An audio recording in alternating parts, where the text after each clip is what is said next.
of the Mind Mondays, we bring to you yet another exciting conversation. We feature someone who's one of the key architects of India's journey through this tumultuous period. As you know, the Mind Institute is an independent think tank set up by the Hero Enterprise. Over the last 15 years, the Institute has been conducting several initiatives to generate intellectual discussions and build thought leadership on subjects of importance to industry, economy, and to Indians. Before we begin today's session, let us look at how our journey has been so far.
Another edition of Mind Next, which we are setting up through Mind Mondays, conversation and dialogues with leaders from different walks of life, looking at restarting, reforming, and remaking India.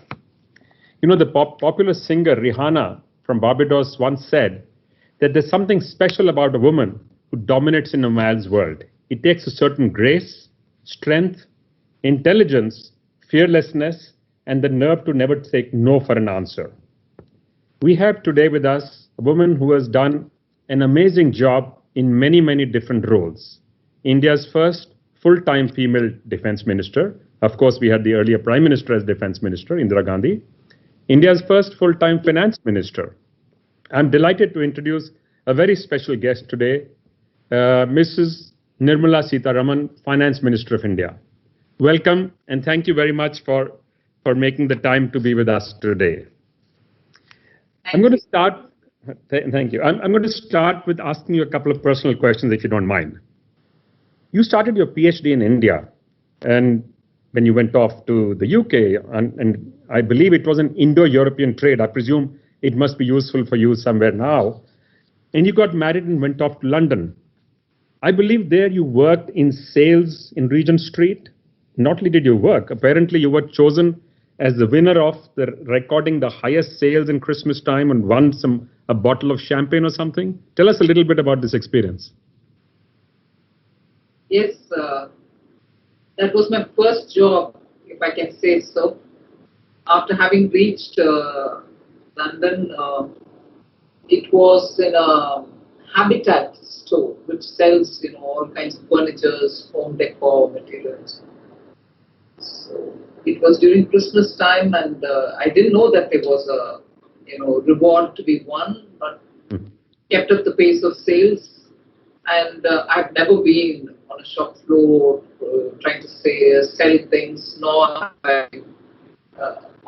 do I come from a family which has been in marketing or anything like that. But that came as a very big surprise for me, that sometimes somebody who's just entered that field, absolutely bottom of the ladder, would also be recognized for good work. Yes, I went home with a huge big So you were showing early signs of a high achiever, really. Thank you. So I believe you are from Tamil Nadu, of course, and I believe your husband is from Andhra. So does this cause a cultural clash at home? Does it create a new culture with different melded ones? Not really, because many things are common between Andhra and Tamil Nadu. Of course, the language I had to learn. No, not really. That wasn't an issue. Now, I also believe his family has been congressmen for a long, long time, and you chose to join the BJP. Did that raise any hackles? No, actually, my mother-in-law was very, very graceful about it, and she was the first one in the house to say, all for the national cause. So how does it matter whichever party it is? You should be working for a national party. If they have invited you, you should accept it, and so on. So I must give it to her that she was very large-hearted and didn't for a minute say, this is a Congress family, the father-in-law, the mother-in-law, everybody has been in Congress, how is it that? No, never, not a minute. Wonderful. Tell us a little bit about how your experience at PwC shaped your thinking. And also, if I go back to my earlier question of your PhD on Indo-European trade, is that thinking of any help to you now? Because you are in the middle of all of this right now. I would think that becoming a minister before becoming a member of parliament in 2014 and being given commerce and industry, at that time it sort of struck me as what a providential thing to happen. Somebody who had done international trade in JNU. At that time it was the GATT regime. And my thesis was, the draft was submitted, but I didn't come back to defend the thesis. I didn't do my viva in JNU. I submitted a draft thesis on Indo-European trade, particularly a case study of textiles, and went away. And the reason why I couldn't come back to defend my thesis was I just then joined the Price Waterhouse. I was, of course, here in Habitat for some time. Then a year long, I served, short of a year, I think, I served as an assistant to an economist in the Agricultural Engineers Association, which is an association of all farm equipment manufacturers in the UK. So there was a chief economist for that association, and I joined him as an assistant to that economist, served in that organization for short of a year, I think. And the reason why I had to leave that job was because they were moving from London to Peterborough. At that time, there was a lot of decongestion of the city, London, which was happening. And the office that was of AEA, Agricultural Engineers Association, was very close to the Buckingham Palace, very much within the Regent Park, that area. So they were one of those who were asked to shift so that decongestion can happen. So they had asked me if I would go there, but said Peterborough was not somewhere I would have gone because my husband was doing his PhD in London School of Economics. We couldn't have traveled from there. So I said, no, so sorry, thank you, I'm not coming. And started looking for a different job, and that was in Pricewaterhouse. So having just joined, I couldn't come and defend my PhD. I thought, okay, it can happen sometime. But it's a shame today I've not gone back to defend my PhD. Maybe you could sometime. So that trade-related MPhil, trade-related PhD, and a BA and MA, all in economics, came up big time handy when I entered commerce. Yep. So yes, then, and of course, somewhat today. Right. Let's come to what's happening today in the world. We are seeing a crisis that is unprecedented anywhere in the world. People are comparing it to the World War, to the Great Spanish Flu, to the Great Depression. Nobody quite knows what to compare it with because it's incomparable. There's nothing like this has ever happened, where every country is affected equally at the same time. And this virus makes no distinction, color, caste, creed, rich, poor, it's just getting everyone. In our economy, we did a wonderful job on a massive lockdown, which pushed back the climb up of big numbers. But at the same time, it impacted the economy severely. And for the last couple of months, you, the Prime Minister, the other governments, both at the center and the states, have been attempting to bring the economy back on its feet. We know and we can see some green shoots in a few areas, but only in a few areas. Mostly farm-related, agri-related activities are started off, but the rest of the industry is still struggling. Would you be open at this moment to consider an additional dose of support? Because I know the earlier time you were concerned, I presume, about the fiscal deficit, inflation, and the like, and you limited the fiscal support to about 1.5%, which incidentally has not yet been spent. So would you consider one or two more doses now that we have seen some sectors are really, really suffering, and some of them at a point they never be able to recover? The discussions at that time and also the mood globally of countries about stimulus were all taken into consideration when we were sitting and discussing. Prime Minister spent hours without grudging and without even telling us, why don't you sort it out and come back to me. At every level he had participated, and that is why the first relief was offered just a couple of days after, in fact within 2 days after the announcement was made to give relief. Right. Later it was a stimulus package, and so on. So even then and now, I keep saying that we are open to every suggestion which is coming in. So we have not closed any options. Yet we are also saying that the lockdown and the unlock 1 and unlock 2 which have happened, subsequently where states, at least in some pockets, have now not felt comfortable, and they are the best judge, I'm not even questioning them. In some pockets have not felt comfortable to open up, although that also has some kind of an impact on the value chain, the disconnect, the connect, and the breakage of the continuity and so on. So it has every step when we are taking for Corona has an implication, has a direct collateral on the economy. And I can't really question that because lives are important, testing is important.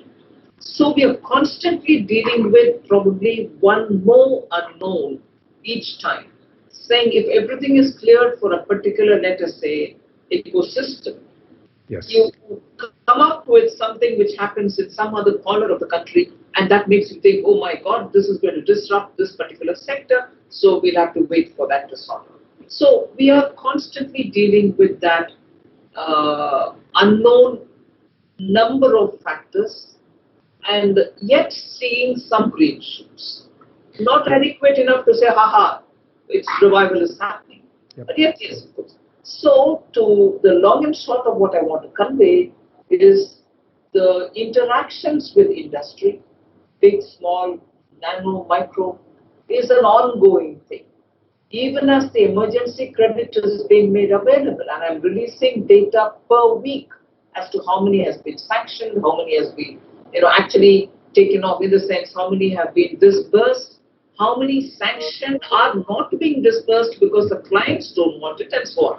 So the follow-up after a decision in each aspect, whether it is Kisan credit card, whether it is the viability gap funding, whether it is infrastructure for agriculture, each one of us are pursuing every announcement. But obviously it's going to take time for Yeah. The one issue is causing a challenge, as was expected, as you open each place, some of the numbers will climb up, which is natural to be expected. Now, some places, there is a pullback which is very sharp, which means almost resulting in complete lockdowns. What industry is saying, what experts are now saying worldwide, including health economists, social scientists, they are saying, tighten this to keep the lockdown to the smallest possible size. If you can, a single building should be locked down only, rather than a lane or a colony or a city. Now, that is becoming a big issue for industry to restart, especially for manufacturing industry, which depends on a full supply chain. It can only function when the entire supply chain is open. And even if one component or one distributor or one dealer is not open, that system cannot function. So is there any dialogue right now between the states and the center? Would you advise the states? Of course, they have to take the decision, but could they limit these lockdowns to minimal sizes which are essential? A very right point, an absolutely relevant point. And I think to a large extent this has been absorbed by the states, and to their credit, I must say, I keep calling industry leaders of different states to find out from them as to what exactly is happening. Are the migrant laborers coming back? Are the supply chains getting restored, and so on? Both from the government and from industry leaders, at least in 4 or 5 industrially intense states have told me. One, in fact, gave me a very graphic example. They said in a condominium, multi-storied apartment, if in one apartment somebody is affected, they are only containing it within that apartment, not even on the floor. They are saying you don't get out even to the common area or to the lift or to the stairs. The rest of them keep moving around. Everything is supplied to them at their doorstep, and the door is not even allowed to be opened, except if there is a window through which it can be passed on and so on. So yes, it's come down to that level. People are understanding the impact of locking down entire municipal wards, if that is the minimum that we can talk of. Now they've understood a ward itself is big enough that it can affect economic activity.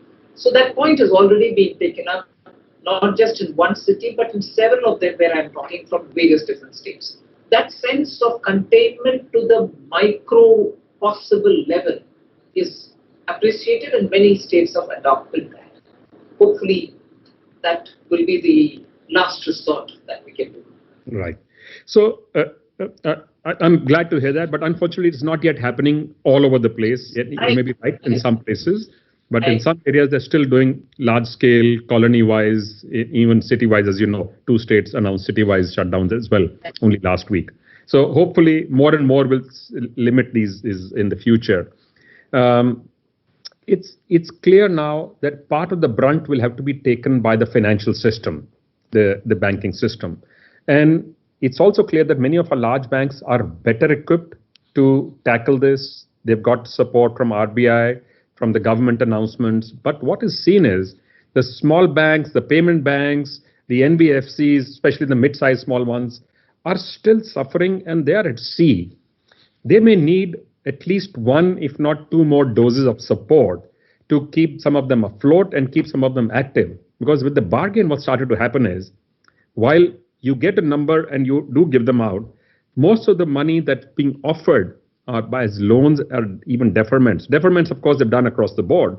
Loans are being offered only to the top-rated companies only. Anything one level below, it's very hard to come by money from banks at this moment. One can understand the bank's own approach, but what do you think is the solution to let them to go down to AA, because you have offered support at the back end, but it's not gone all the way down?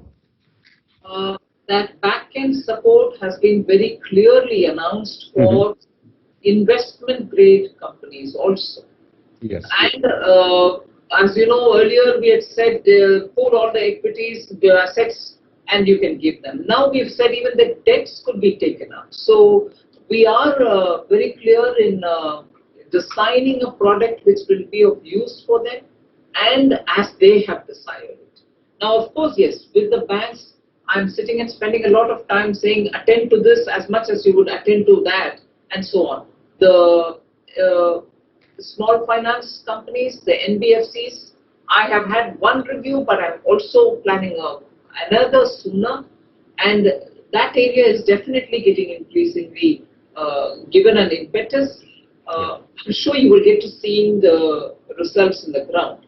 The concern that you've expressed is a concern that we have definitely heard several times over, and we have designed, not just designed, now I'm pushing the banks, saying it's not their risk. We have taken the risks on ourselves.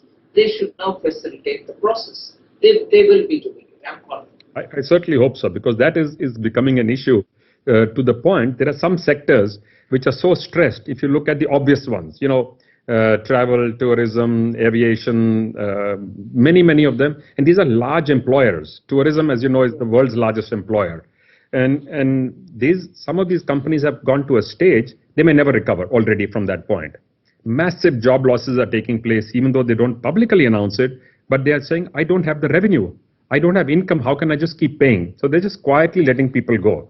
Now, I think there is also a sense of urgency here. Would you like to consider an early stage, at least part support for these kind of sectors? We've heard a lot from them, and my response has been that they have not been excluded from assistance that we have designed, and for which we have provided with sovereign guarantee. We have very clearly said, if we had called it MSME or if we had called it something else, it didn't mean that we have excluded them. They are still welcome to go to the banks. In fact, we have asked the Secretary, Department of Financial Services, to talk with all the banks, saying it doesn't mean that the bank will have to focus only on the 3 lakh crores that we've given towards the MSMEs, but also to look at the others for which they have enough ammunition themselves. So I expect a lot of them would have approached their respective banks, because we have very clearly told banks that they are not going to sit on judgment over anybody's viability. Now it's a question of giving them the resources, hand-holding them, just so that they survive. I've not had a review done of it yet, but I'd like to hear from the industry as much as I will talk to the banks too. So you may convey that message to those sectors which have approached you, to please tell me what we are facing. Sure. In fact, this morning at CII, we had the RBI governor, and somebody from this industry actually brought it up, that they go to a bank and the doors are shut for them. And it's unfortunate, but it's a reality, because the banks are saying, when you don't have business, how can I give you money?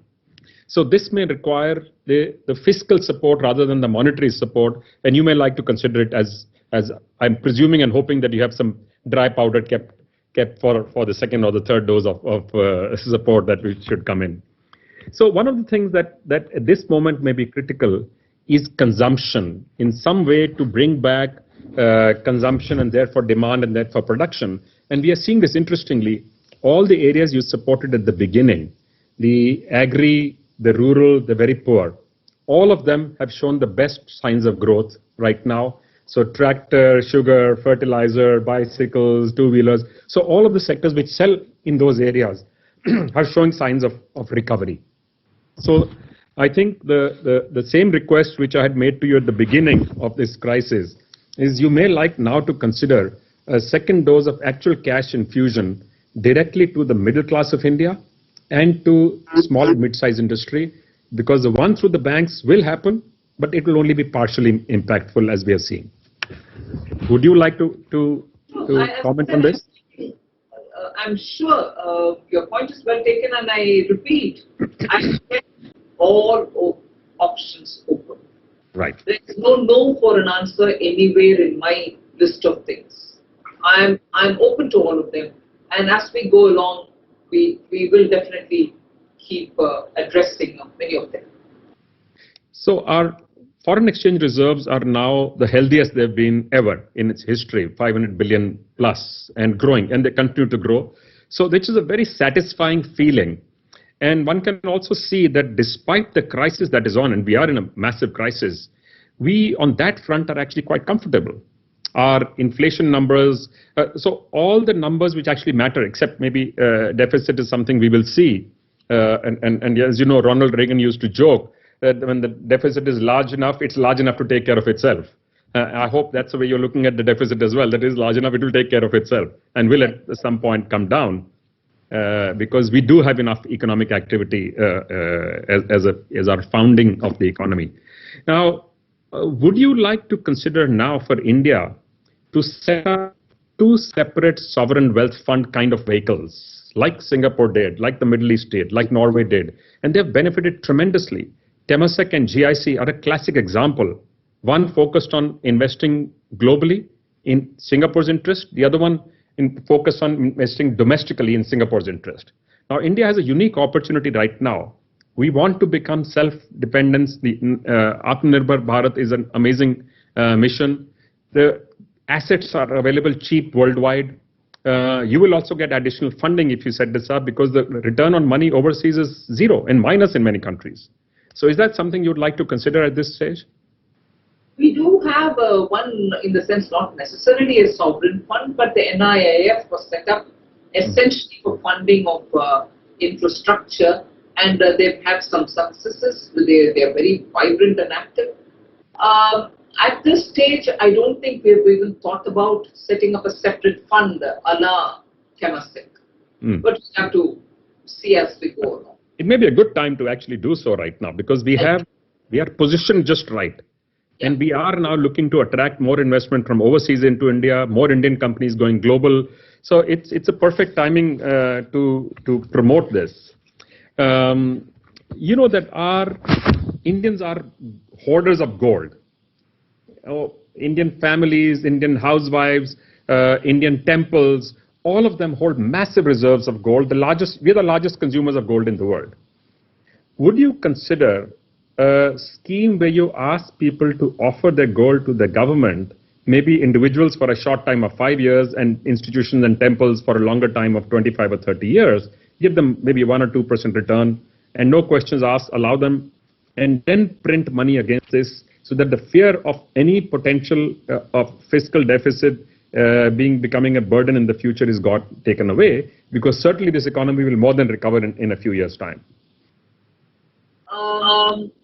I take the optimism with which you have said this, and India is certainly one of those countries which has had frequently, since 1947, attempts to mop up gold. You've had gold monetization schemes, gold bond schemes, and so on. Equally true is the fact that you're saying that we are the largest consumers of gold. While China probably has gold reserves and also consumes a good lot of gold, we don't have anything at all in India in terms of gold mines or anything. So every gold, every gram of what we consume is imported. Yes. So yes, certainly next to the fuel, this is one of the biggest foreign exchange outgo heading. But equally, it's also a big sentiment. Yes. And I don't want to bring a gender angle to it, but households rely a lot on that liquidity which is in the form of yellow metal. Mm. And when it comes to women, it of course becomes an emotional asset. So while I see the economic logic of what you're saying, I'm also weighing in my mind as to how this will go down, whether it will touch a chord or a raw nerve. Will it look as a, oh my God, this government? Because I think people who invest in gold also, not just as jewelry, but also for investment purposes, do think when they want to part with their gold when government asks. So in fact, I'll ask you, since you suggest this idea, tell me what is the best way to design one, if it can help me. I will send you a note on this. I will send you a note with some detail because some of us have been thinking about this for a while. I've spoken about this to a few people, a few bankers, and a number of people have now started to feel. And you're right that they are saying we've now started to feel it might work. It has never been tried in a full form earlier. Little bits and pieces have been tried, but never successfully. So it may actually be a good time to create a comprehensive scheme because you need to have faith on the government for this. Without that, you cannot do it. So if people have faith in the government, then it's a whole different matter. Then you can pitch a very well-designed, comprehensive, and a fair scheme. And that I think is possible. But let's talk about that with some detail. I will come back to you. Now tell me, do you think this is the right or the wrong time for the government to privatize some of the public sector enterprises? We've talked of privatization for the last 30 years in India. We've always fallen short of our budget, barring one or maybe 2 years, 2 times only in 30 years, we've actually achieved the targets that we set out for privatization. What is your thinking about this now? And since the government got re-elected 2019, both my budget statements have got a considerable amount under the disinvestment. But in July, when disinvestment figures were brought in, they were not brought in without much of a homework. People thought, oh my God, you pegged it so high. And after that was this whole thing of the economy slowing down, not the best time to sell and so on. And after all, when government takes an approval from the cabinet and sells, it is still subject to all the clearances and also subsequent audits. So everybody tries to be very sure that the best time in the market is when you want to sell it. You don't want to sell it because even otherwise it was, let us say, it drains your resources. It's not as if you want to get out of it at whatever cost. You want to also sell it at the right price. Right. So the slowdown of economy could help. February came, we again mentioned about this investment. Yes. There are already nearly 20 to 23 such public sector undertakings which have been cleared by the cabinet for this investment. Then comes COVID. So the intent is clear that at least for those which have already been cleared by the cabinet, we will have to disinvest. And you are aware that I had announced as a part of this Atmanirbhar package that we will now make all sectors open for private participation. And when we've said that, the final call as to which are the sectors which are going to be called strategic is not made yet. That has to be announced, and I can't preempt what announcement is likely to come. But in those sectors which we are going to call as strategic, the private will obviously be allowed to come in, but the public sectors will be limited to a maximum of 4 units. Maximum consolidation of public sector units will happen, scaling up will happen. We want public sector units which can meet the requirement of a Atmanirbhar Bharat. So small mushrooming of units are now going to be avoided. Consolidation will be the game, and they will be given strength to last and survive, not just by surviving, but also by scaling up. So that's on the card. Let me go to another favorite topic of yours, both Atmanirbhar and attracting investments both from within India and globally. I know that you, the Commerce Ministry, Invest India, etc., have made a list of 1,400 companies to make individual personal pitches for them. Please get them made by professionals who know how to pitch, because that's important. And that message should be why it's in their interest to come to India, not necessarily only why it's in our interest, because they don't care. They come because if it's beneficial to them, they will come. I think that's required right now. But the main factors of production, land, labor, funding, money, availability, cost of money, etc., are still open question. Land in India needs some significant regulatory changes. Are we both willing and able to make those changes right now? To a large extent, I think on the land issue, we are leaving it to the states to relax as much as they desire. Mm-hmm. Land is it's a cliched line, but it's a factual line. Land is a state subject.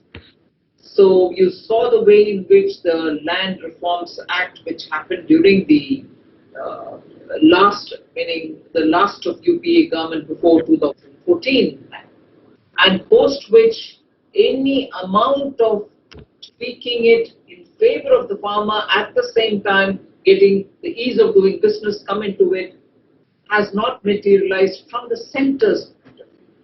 So even at that time, it was so decided that states should take a call on it, and it is their asset, it is their list of subject, so the states should handle it.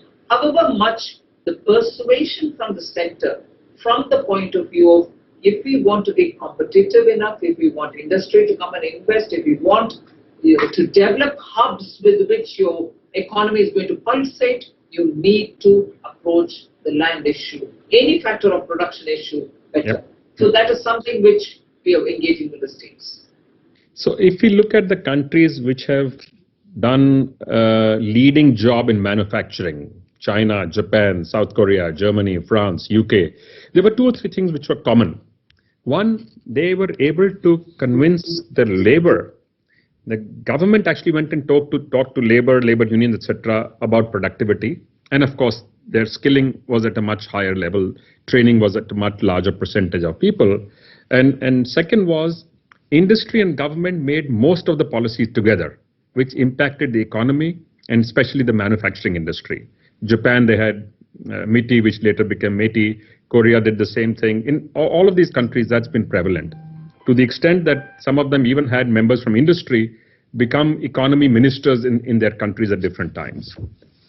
What do you think we can do in India, in the way we are structured, the way we are set up, for us to take a quantum leap forward today on manufacturing, especially on these 2 accounts? I think industry should keep the engagement going. I say keep the engagement because since 2014, my understanding is the government under Prime Minister Modi has been very receptive. As a student of economics, have watched government's policy making for some time, from far away, but I have observed governments. The engagement which this government under the Prime Minister's leadership is ready for at each stage is something which the industry should be ready to latch on, participate in, and keep giving ideas. Here is a Prime Minister who is hands-on. So industry will have to open up and speak, saying this is what we want. Out of 10, maybe 6, 7 things might get completed, 3 may not. But that engagement has to be continuous. Sometimes I find Indian industry not being very forthcoming about suggestions. You will have justifiable reasons why you wouldn't want to put all your cards on the table to the government and say, do this. But there are times like this, particularly Corona crisis, post-Corona pandemic, when you have nicely chosen this topic of remaking India. That one example of labor moving out and now wanting to come back. And I've been reading in newspapers every day, much to my own sense of relief, that many industries have gone ahead to the extent of saying, look, my workers coming from this part of India will be taken by flight because I want them here. Would you have imagined this treatment? Even a couple of months ago. So industry today is very open, very ready to adapt to the situation which is developing, and I'm so glad for it. Similarly, industry should engage with the government with a lot more open ears, open eyes, and open mind, and say, look, we know you have these many challenges, but this is what is going to make a big difference. Do this for us. And we're willing to do that. So doing it for you is doing for the trade. Yeah. So just the last one or two as we wind up. So you're right about the labor. So the expectation is that about 1/3 of the labor is already back or on the way back. Another 1/3 is likely to come by end of this year, early next year, and 1/3 will not come back. So there's an actually very interesting opportunity, and I will send you an article I wrote on this, that there's a potential to industrialize rural India because the people who've gone back do have skills. They've been working in factories and companies for 5 years, 10 years, 20 years, many of them. So we should use that knowledge. We should use Manrega to reskill them to the appropriate skill, put in massive additional investment into food processing, dairy, logistics, cold chain. There's a whole host of activities possible. And then the big one which has been missing is artisanal skills, crafts, turning those crafts into viable commercial products which are used by homes and offices and other places. And we can make world-class products there as well. At the same time, doing a massive dose of automation, robotics, artificial intelligence in the urban areas. So both ends you take the productivity up, because we have to compete with the world now with the best in the world. Then and only then are we going to get to that point of Atmanirbhar India. Is there a possibility for us to create that additional big dose of investment of industrialization in the rural areas, you think? Absolutely. I think a lot of thought is going on in the government, and we would welcome every such thought coming in from industry, because very many states are showing a keenness to create the database with the skill sets recorded and appropriate skill reshaping, tuning, and skill upgradation also be undertaken. States are very keen to keep as many of them as who would want to stay back. The rest, of course, are willing to go. They are welcome to go. So there is definitely a lot of purpose and also viability for industry also to look at how to participate in the respective rural areas to get the synergy of those workers together with the rural resources, so that India's untapped market or potential supply can be created from there for the global market. So that is one side. The other side, when you talk about automation and other things, may not be confined just to the urban areas, because many of them are also seamlessly moving to the tier 2, tier 3 towns. Yes. One very big area, which I'm sure you're all thinking about, but because you probably didn't mention it in your hurry to list out, the data management. Of course. Of course. Data management is a big thing on which many of our rural youth can immediately slip in, as it were, and for which industry can also stagger its data management techniques and be able to create a new product altogether. Non-core data of every citizen, non-core, which is essential to his privacy, has itself a great economic value. Yes. And even that can be of great help when you study it, when you analyze it without disclosures, but be able to manage many other things, health, tourism, all these sectors will benefit from it. Logistics will have a great impact. So I'm sure if thoughts are applied, and particularly from industry leaders like you all, business ideas can emerge, provisioning can be done by the government and its, fiscal management. Yeah.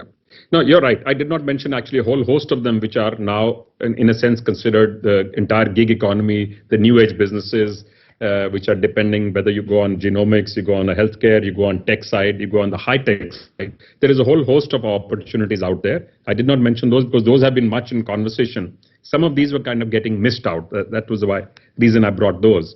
So as we wind up, is there a message you would like to give to the audience? By the way, we have a large audience which watches this live. And of course, subsequently, since it's on digital media. So we have always well over a lakh, sometimes lakhs of people who log on. I don't know what the number is today, which we will get subsequently. But any message you would like to give people, because there is a crisis, people are despondent.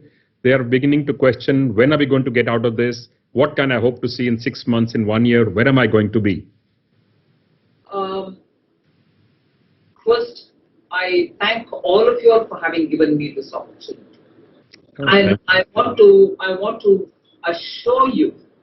assure everyone who's watching this, that the government is on almost a daily basis thinking about what to do next. And that may be sometimes announced, sometimes not announced, but activity is continuing, support is continuing. I honestly do want to request each one of you to take this as a moment for India, where all of us together will have to remake this country. We'll have to take it as our duty, our responsibility to come out of this despondency, come out of this mind which is rightly very worried about what's going to happen to everybody around us, people, our activities, the nation, the fabric with which we built it over the last 70 years. But it is people like you who have that exposure, that experience, having built industries, having built workers, and so on. It is you who have to be the catalyst. You have to convey among yourselves, no, we shall all be together and come out of this. We shall make sure we send the messages, good, bad, difficult, challenging, to the government. And make us sit up each day and say, hey, look, this has to be done within the next 24 hours. Or this has to be done within the next 3 months. Keep pounding us with things. The Prime Minister is constantly wanting ideas to come in so that he can see how best he can make the system work for each one of us. And as you know, this is a government which absolutely works with selflessness. I don't want to say it to glorify or put nobility into it, but the fact is, each one of us are there for the reason that we've been put there. We have to work and dedicate it for the country. And all of us are facing a crisis which not just 1 or 2 generations, over 100, 150 years you will never have. And God forbid, I don't want any one of us to face one more such a situation. So it is for us to have a lot of hope, have a lot of self-motivation. Motivate yourself to say, look, we have to do this together. We are with you. The government is with you. And have me come over any number of times on your video calls, but tell us what to do. We are willing to do. Of course, some things may be beyond us, but some things are possible. So I want to give this message of hope, message of assurance, message of clarity that the government wants to be with our industry, wants to be by the side of the industry and take this country together. So let's remake. I repeat your topic. It is restoring, reforming, and remaking. In each one of them, we are with you. Thank you. And you're right. This is truly the hardest working government, by the way. I've dealt with many of them around the world that I've seen in a very long time. I'd like to add just the 2 things as we close. The two areas which also need urgent and massive attention is education and healthcare. So along with education, of course, is skills, training and vocational skills is part of that whole package. I think that's one area. We've been talking of reform now for 20 plus years, and that reform has not quite happened. We do need to push that agenda. And on the healthcare, the government itself has taken on a big mission. And I think it's important that all Indians remain healthy, not just now, but also in the future, including from the time children are born or when women are pregnant. We need to figure out a way to maintain generations of healthy Indians. And I want to thank you very much for making the time. I should also tell you, by the way, while I've been talking to you, I've received a message from a cousin's wife. She's saying, "Oh, I'm not willing to give my gold to the government." I can. But so we have to make a good pitch for this. We have to see that she finds a way to be comfortable enough to give the gold. So thank you very much. I wrote a book about our family and the company and the business my father and his brothers launched. So if you have literally another minute, is just a short film on that book that we will just show you. Sure. It's called The Making of Hero. Can we have the film, please?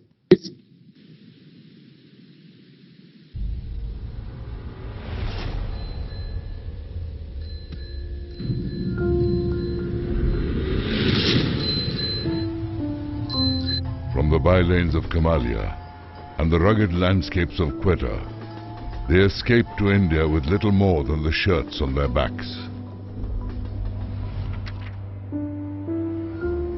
In the partition-ravaged cities of Amritsar, Agra and Delhi, 4 of the 6 Munjal brothers, Dayanand, Satyanand, Brij Mohanlal and Om Prakash, built their business part by part. Armed with nothing but self-belief, the brothers began with trading and then manufacturing bicycle parts, which soon evolved into the production of bicycles. For post-independence India, the Hero bicycle gave wings to the aspirations of the common man.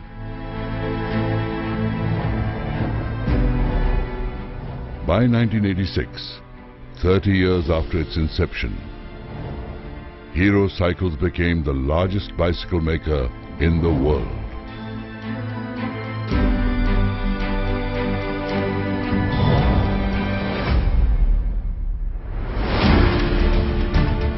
In the next 15 years, the motorcycle venture, Hero Honda, repeated the feat. And both pole positions are held firmly even today. Hero's story is about humble beginnings, the refugee entrepreneurial spirit, hard work and zeal.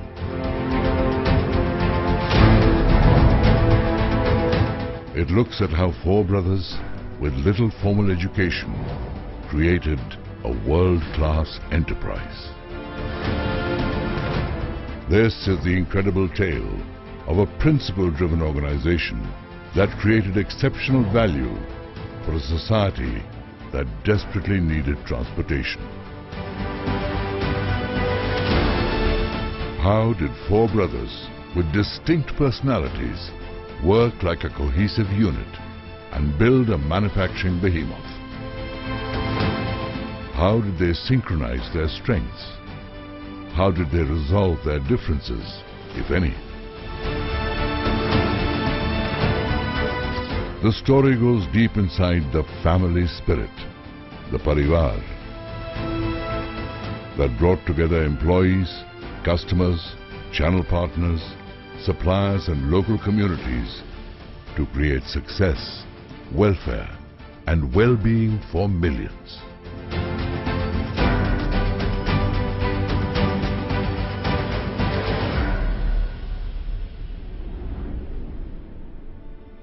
This is the making of Hero. 4 brothers, 2 wheels, and a revolution that shaped India.